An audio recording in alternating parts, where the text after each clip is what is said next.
新玩具到了，给大家打开看一看。今天开箱的这支杆子呢，是来自安格鲁的 IMP。看到的黑色杆筒是从官网定制的一个杆筒，非常的漂亮。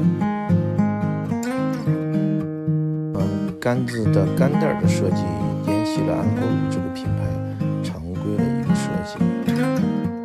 这是一支4节的杆子，拿出来给大家看一看。杆子的型号呢是在这里，这的型号是 IMP。那么这支杆子有什么特点呢？首先是一个4节杆子，第1节呢采用的是拨弦，第2节呢是拨弦跟碳弦，后2节呢是采用蓬弦的这么一个组合设计，非常的有特色，非常有意思的一支杆子。我手里拿的这支杆子呢，在沃玛的这边呢选用的是黄花梨的一个实木的底座，不管是握持的质感还有外观呢，都有了很大的一个提升。现在我把杆子组装起来，看一下这支杆子的整体的调性特性是什么样的。4节杆的插接呢，我通常会从杆梢到杆尾这么一个方式来插接，这样插接起来呢操作比较方便一些。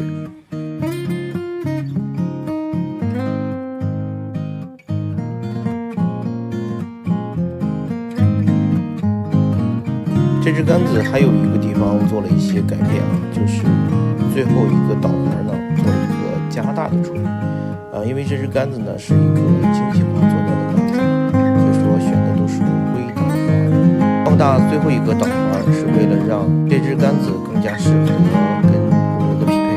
这支杆子它的整体的做工呢还是保持了一贯的优良跟传统。上手一试呢，整体的感觉比我们常用的4113呢会偏硬一些，更偏向于我们通常使用的碳纤的杆子的特性。